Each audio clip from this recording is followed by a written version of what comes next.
Hello everyone, and welcome to the Shooting Center's guide for the Maccabee Defense SLR rifle. You've got your receiver set, you've got your parts, and we're here to give you the tips, tricks, and information necessary to get your rifle up and running quickly and with as few uh-ohs as humanly possible.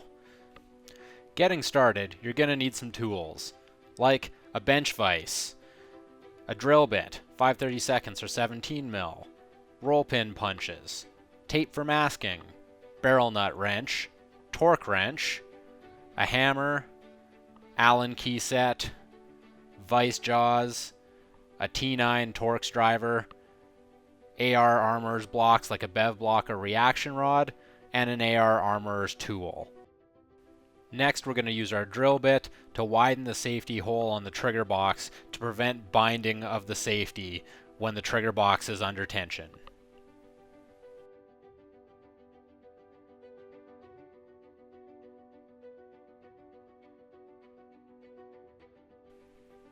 Next, we're going to do the trigger box assembly and place your trigger within the trigger box. We're going to start by picking up the hammer, placing it in the trigger box forward near the furthest hole to the right, and then we're going to get our trigger pin and press it through, securing the hammer in place. Now we can see that our hammer is under spring tension, and we'll move on to the next part, the lower portion of our trigger.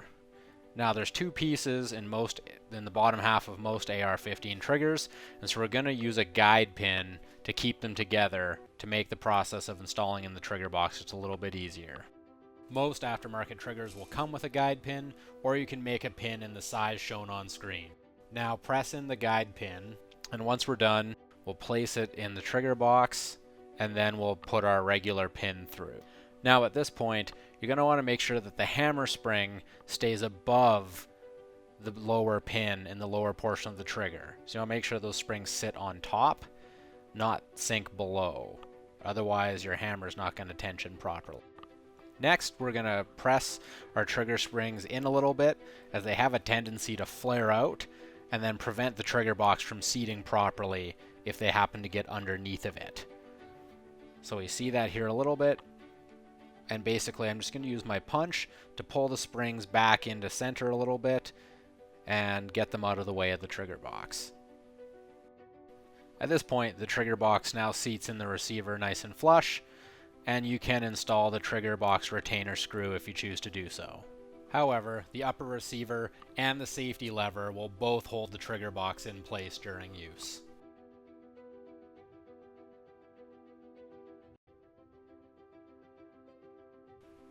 Next, we're going to be installing the lower parts kit for our lower receiver.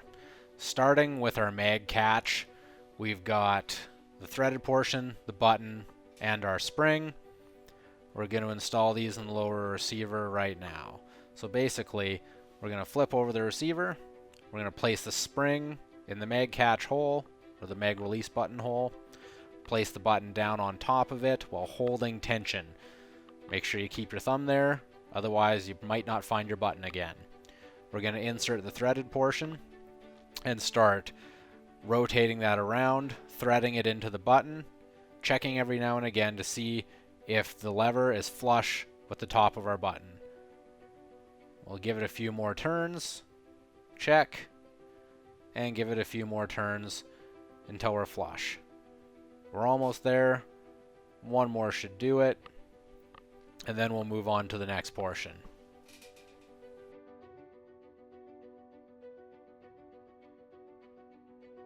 The next portion is installing your bolt catch. One crucial component of this is making sure you use the correct roll pin. You need a 3/32 slotted spring steel roll pin. The Maccabee Defense receiver has a roll pin hole that is 0.091 to 0.094 inches in diameter, and making sure you have the correct roll pin installed is crucial, or you could risk a fracture or a crack in your receiver. Most lower parts kits should come with the correct roll pin included, and is easily distinguishable from the much larger trigger guard roll pin. Alright, now we're going to grab our tape. In this case, we're using electrical tape, and we're going to place that over top of the guides in the lower receiver where we're going to be using our punches to hammer in that pin. This will just help keep our receiver scratch free. So now you can see we've got the tape installed. It's in our vise. We're going to line up the roll pin and start hammering it through the receiver. Now we just want to get it most of the way through the first side. We don't want to protrude through because we still need to install our bolt catch and the spring and detent. So now I'm just checking to see if it's flush. It is. Now we're going to put in our spring, our detent, and they're just going to sit in the receiver like we see here.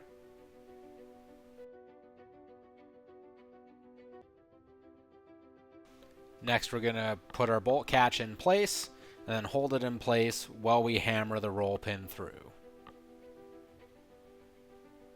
Now you might just have to be careful with your alignment as all the holes have to line up. So again, if it's not going easy, back off. Just check your spacing, make sure everything's aligned, as I'm about to do here, and then keep hammering the roll pin through. Alright, now you can peel off your tape, as your pin is now successfully installed, and hopefully you're still scratch free as we are.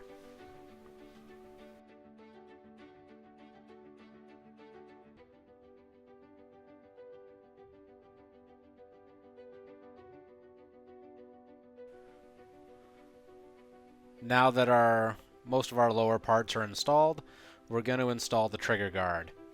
Now most of them, your mil-spec style, are going to come with just a little spring-loaded detent. Pop that into the rear portion of the trigger guard area, and now we're going to put the roll pin through the front. In this case, we've used some material just to prop up the receiver, and I've put it on a microfiber cloth just to prevent any additional scratching or damage. So we're going to line up our roll pin over the hole and tap it in. Again, if it's not going or if it goes in crooked, just start over and realign and continue to tap the roll pin in. Again, it shouldn't fight you too much, but it is easy to get the thing to go in a little crooked, so just make sure it's nice and straight. Now we're going to install our safety lever and grip. We're going to take the safety lever, pass it through the hole in the receiver, making sure that the hammer is down and in the cocked position. Now we're going to take our detent and place the detent down into the hole in the receiver, and that's the area where we're going to have our safety detent spring to press that detent to put tension on our safety.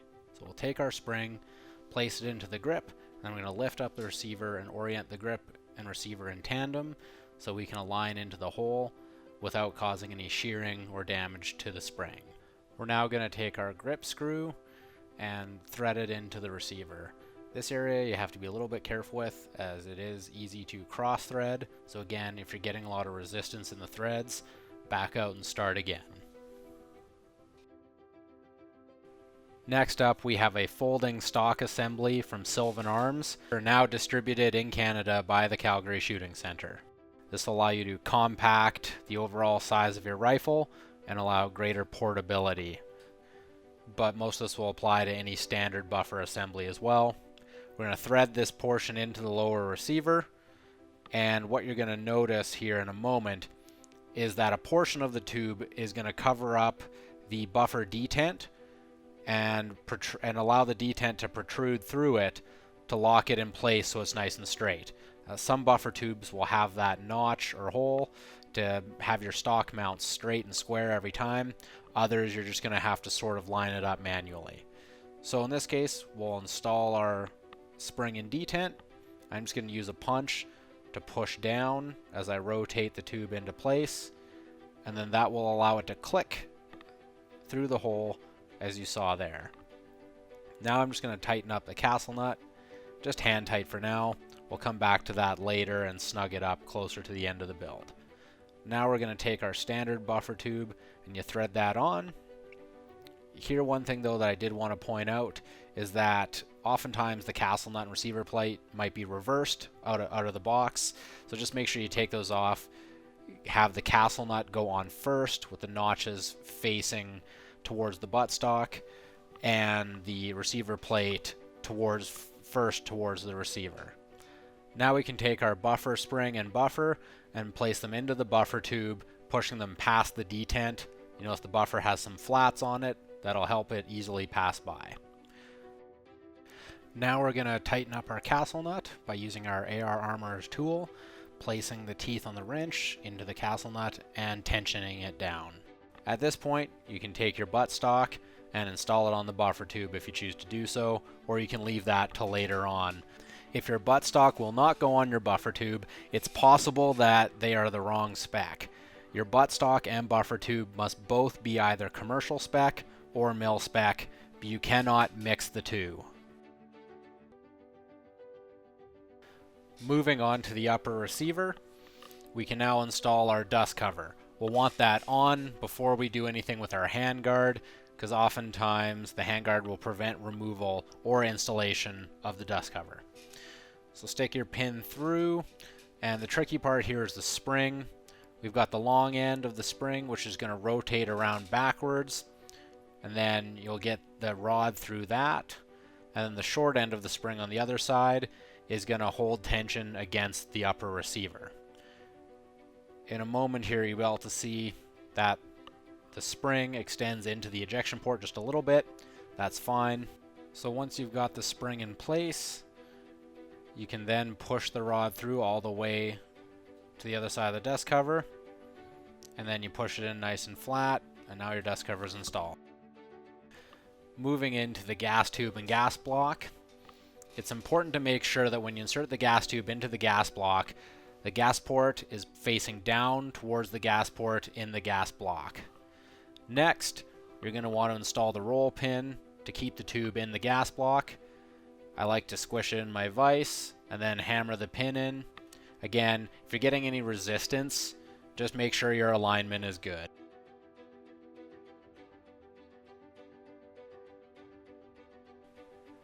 Now we're going to install the barrel into the upper receiver.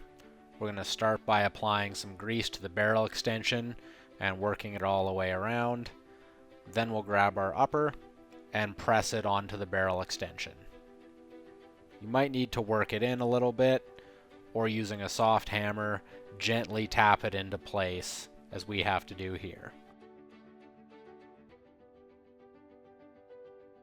Once your upper receiver is fully forward on the barrel extension, you can apply some lubricant or grease to help prevent seizing or corrosion of your barrel nut. We'll now take our barrel nut included with your rail, thread it onto the upper receiver, and at this point we'll need our torque wrench, and you can set it to the recommended foot-pounds. Most manufacturers recommend between 45 and 60 foot-pounds torque. Now we're going to be installing and aligning the gas block. If it has set screws, we're going to want to put some Loctite on them. Medium strength should be fine. And then we're going to slide it over the barrel and line it up with the receiver. In our case, we did have to lightly sand around the barrel. We used about 320 grit sandpaper just to get the gas block to slide into place, as it was a little too stiff from factory. Now we can tighten down our screws, assemble the parts into our upper receiver, and move on to test firing. And for now, we're going to leave our fore-end and muzzle device off until we can confirm proper alignment of our gas block and reliable cycling.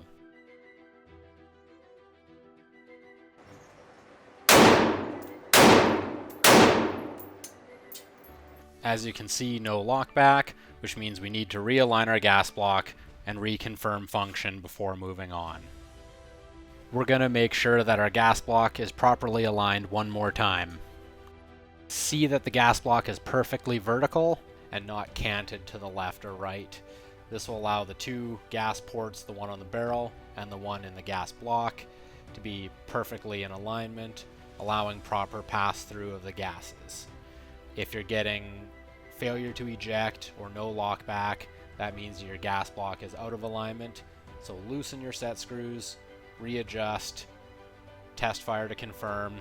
Once you're getting reliable cycling, you can then tighten down your gas block and move on to the next step.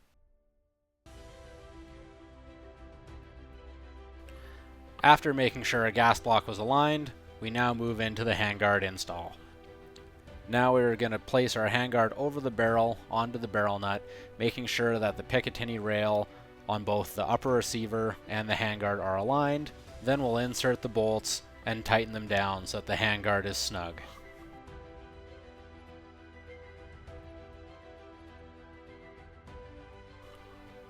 And lastly, installing and aligning your muzzle device. Our muzzle device came with shims, which we promptly installed into the trash, and then installed a crush washer on the barrel instead, threaded on our muzzle device, aligned it, and made sure it was tight. Now we're ready for the final and most important step.